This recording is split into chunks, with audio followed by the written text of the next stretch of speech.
राना साहब, जो तनकीद या जो तंज आप PMLN एंड पीपल्स पार्टी पे कर रहे हैं, वही मिसट्रस्ट, जिस मिसट्रस्ट का आप कह रहे हैं कि जो पीपल्स पार्टी को मिसट्रस्ट है मुस्लिम लीग नून पे, वही मिसट्रस्ट मौलाना फजलुर रहमान की जमात को आपके साथ है। KP उनका भी बैटल ग्राउंड है पॉलिटिकल, आपका भी है, वहाँ पे उनको तहफ़्फ़ुज़ात हैं, वो कहते हैं जी आपने उनका मैंडेट चोरी किया है।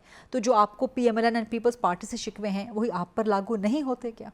और क्या यही वजह है इसी मिसट्रस्ट कि मौलाना की जमात अभी तक आपके साथ इकट्ठी नहीं हुई, इत्तेहाद में नहीं आई? नहीं, देखिए ये बात नहीं है। देखिए मौलाना फजलुर रहमान ने जो बात की है, उन्होंने 8 से 10 हलकों की बात की है और हमने ओपनली मौलाना इमरान खान साहब बारहा कह चुके हैं, हमने मौलाना फजलुर रहमान साहब को ओपनली कहा है कि आप हमें बताएं कौन से हलके हैं जहाँ पे आपको लगता है जी फॉर्म 45 के मुताबिक। सर एक minute, let's keep the record straight. मौलाना फजलुर रहमान ने जुडिशल कमीशन का मुतालबा किया, KP के हलकों के हवाले से इनकार कर दिया गया। देखिए हमारा उस पर देखिए नहीं इनकार नहीं किया गया, हमारा उस पर बड़ा इनकार किया नहीं, हमारा नहीं, मैं पूरा आपको बताता हूँ, इनकार नहीं, हमारा उस पर बड़ा क्लियर मौक़िफ़ है कि अगर मौलाना फजलुर रहमान इस चीज़ पे कहें कि पूरे पाकिस्तान के अंदर जहाँ जहाँ पे धांधली हुई है, देखें मैं जो भी ग्रीव पार्टी है, मौलाना फजलुर रहमान का राइट है। देखिए हमें तो पता है कि हम तो बिल्कुल हैंड्स डाउन, बिल्कुल नीट एंड क्लीन इलेक्शन जीत के हैं। जिस जमात से उसका इंतखाबी निशान छीन लिया जाए, जिस जमात से उसके कैंडिडेट को कागजात नामजदगी जमा न उमर अयूब ने स्टे क्यों ले रखा है अपने हलक़े पे?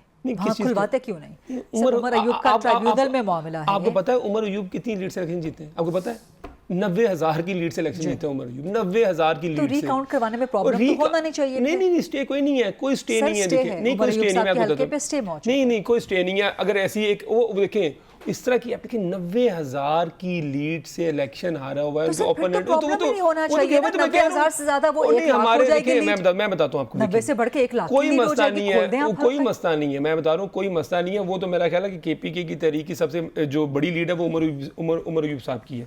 अगली बात पे आप आ जाएं। लेकिन जिस जमात को मैं बात कर, जिस जमात का इंतखाबी निशान ले लिया जाए, मुझे पाकिस्तान की तारीख में बताया ना किस जमात का इंतखाबी निशान लिया गया आज तक, मुझे बता दें आप। ठीक है, मुझे ये बताएं कि किस जमात के लोगों को आपने देखा टीवी की स्क्रीनों पे? तो यही था ना कि आपने अपना, बल्कि मामला यही था कि आप लोगों ने अपनी पार्टी इलेक्शंस नहीं करवाए। छोड़ो, हमें पता है नो सब्सटेंस में जाए, हम सबको पता है ये मामला नहीं था। देखिए अगर फर्ज कर मैं आपकी बात मान भी लेता हूँ, आपके ख्याल में बाकी जमातों के जो इलेक्शन है वो बड़े ठीक होते हैं? हमारी जमात के तो इलेक्शन 3 दफ़ा अभी तक हमारी जमात के इलेक्शन को रिजल्ट एक्सेप्ट नहीं किया जा रहा। तो आप ये कहे जा रहे हैं कि बाकी जमातें हैं वो जो कसौटी है इलेक्शन कमीशन की वो उस पर बड़ा पूरा उतरते हैं। और अगर फ़र्ज़ करें, देखिए डेमोक्रेसी का तकाजा क्या होता है कि अगर आपको लगता भी है कोई चीज़ है, फॉर एग्जाम्पल मैं मान हाइपोथेटिकल मैं बात मान लेता हूँ, क्या वो एक माह बाद नहीं दोबारा इलेक्शन किए जा सकते थे? सबसे बड़ा मसला मुल्क का ये होता है कि जो जमातें हैं उनको एक लेवल प्लेइंग फील्ड होना चाहिए इलेक्शन लड़ने के अंदर जमहूरियत नहीं होगी तो वो जो मेरा पीपल्स पार्टी जितनी जमहूरी जमात तो शायद ही कोई नहीं है। नून लीग तो मेरा ख्याल है दुनिया में हमेशा कंजर्वेटिव पार्टी और लेबर पार्टी भी इनसे सीखते हैं कि पार्टी को जमहूरी जमात नहीं। आप डाइवर्ट कर रहे हैं, नहीं गरीदा आप डाइवर्ट कर रहे हैं। मैंने तो कहा कि हमें आपके कहने का मतलब ये है, आपके कहने का मतलब ये है, आपके कहने का मतलब ये है, देखिए आपके कहने का मतलब ये है कि जो सारा कुछ हुआ वो बड़ा लीगली बड़ा PTI को एक अलग मेयार पे रखा जाता है, जो मेयार आप लोगों ने अपने लिए खुद मुकर्रर किया। ये मेयार नहीं होता हमारा। मैं देखिए मैं कहूँ कि आप कहती हैं कि मेरे लिए मेरा अपने स्टैंडर्ड है, लेकिन मैं कहूँ मैं अगर जज हूँ तो मैं आपको उस पैमाने पे जज करना शुरू कर दूंगा। मेयार तो कानून का होता है, आपका अपना जो मर्जी मेयार हो, जब आपको जज किया जाएगा वो तो आपका कानून के पैमाने पे जज किया जाएगा, जो कानून होएगा। But coming back to the thing, तो देखिए हमारी जमात को हम तो बिलीव ये करते हैं, हमारी जमात का चेयरमैन इमरान खान भी इस चीज़ में बिलीव करते हैं, हम बिलीव करते हैं फेयर प्ले के ऊपर। हम बिलीव इस चीज़ पे नहीं करते कि आप 17 सीटें 20 सीटें जीत के आएँ और आप हुकूमत बना लें। तो मौलाना फजलुर रहमान के साथ इंशाल्लाह ताला हमारा मसला सेटल हो जाएगा, हमें पूरी उम्मीद है इंशाल्लाह। जहाँ तक अगली बात है, ये देखें अब मैं चाह नहीं रहा था, देखें ये अब थोड़ी सी ये बात करनी शुरू कर देते हैं कि जी हमने वो इनकी वो एक रटी रटाई लाइन है, वो माई बेस्ट फ्रेंड की तरह कोई भी बात हो तो इन्होंने माई बेस्ट फ्रेंड वाला मजमून इन्होंने चला देना होता है आगे। इनके बेस्ट फ्रेंड कौन है? नहीं माई बेस्ट फ्रेंड मैं आपको बता रहा हूँ। माई बेस्ट फ्रेंड का मतलब है कि अगर आपकी बात कोई और हो रही है ना, आपने दिमाग वहाँ पे लेके आना है। अच्छा देखिए इकोनॉमी की इन्होंने बात की थी कि हमने तो वो पता नहीं मुल्क को कौन सा डिफॉल्ट है, ये 6 साल से मुल्क को डिफॉल्ट पे मैं बताऊँ, अगर आप किसी इकोनॉमिक एक्सपर्ट को बुला के पूछ लें, हमें नहीं इनकी जमात के किसी इकोनॉमिक एक्सपर्ट को बुला के पूछ लें जो कि मिफ्ता इस्माइल है। मिफ्ता इस्माइल ने कहा कि इन्होंने आखिरी साल 10 महीनों के अंदर $10 बिलियन ओपन मार्केट के अंदर डॉलर बोरो करके फेंका, $10 बिलियन हमने बोरो करके डॉलर को आर्टिफिशियली 106 पे रखा जाए, जिससे आपकी एक्सपोर्ट नीचे गई और आपका करंट अकाउंट डेफिसिट बढ़ गया। अभी आज आप चीनी की कीमत देख लें, 185 रुपए की लोगों को मिल रही है। जब ये 125 रुपए की हुई थी तो इन्होंने तूफान था, हमने तो इंक्वायरी की, हमने जिम्मेदारों को तयन किया, और जिनको ये कहते थे चीनी चोर फलाना चोर, वो सारे। सर वैसे क्या वजह है, शुगर माफिया किसी के काबू में क्यों नहीं आता, वजह क्या है? मैं बताता हूं, हमने अपने दौर में इंक्वायरी कराई, और जो हमें कहा जाता था कि सर वो रिपोर्ट कहाँ गई? इंक्वायरी रिपोर्ट है, वो तो पब्लिश हुई है, और नहीं वो रिपोर्ट पब्लिश हुई, उसी के बेस पे ऊपर तो नहीं सर वो रिपोर्ट मैं आपको रिपोर्ट भेज देता हूँ, अभी आपके प्रोग्राम का मैं रिपोर्ट भेजूंगा। अच्छा, उसके बाद क्या हुआ, जिन लोगों के खिलाफ इन्होंने सारी कैंपेन की थी, ये गले फाड़ फाड़ के प्रेस कॉन्फ्रेंस की जाती थी, वही लोगों के साथ इन्होंने अलायंस कर दिया, वही लोग फिर जमहूरियत की खातिर सारे इकट्ठे हो गए। देखिए ये है, और फिर हमें कहा गया, जब हमने इंक्वायरी की तो इमरान खान पे क्या तनकीद हुई, इमरान खान जी बड़ा मौसम कुछ आदमी है, वो मौसम, अगर दोस्ती है मेरी आपके साथ है, अगर आप मुल्क को नुकसान पहुंचाएंगे तो मेरी तो आपके साथ कोई दोस्ती नहीं है।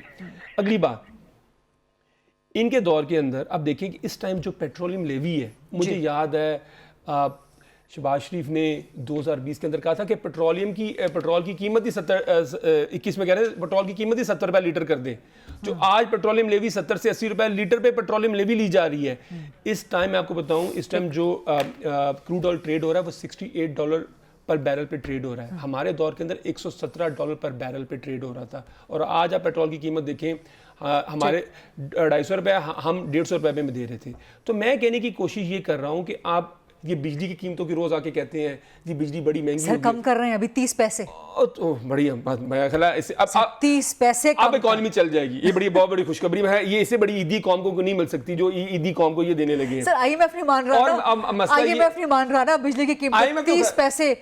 हाँ नहीं की लिमिट है, 30 पैसे की इंडिपेंडेंस है हुकूमत की। वैसे IMF को भी चाहिए इतना जुल्म ना करे, इतना तो इनको ऑपरेट करने दे, 30 पैसे का क्या है।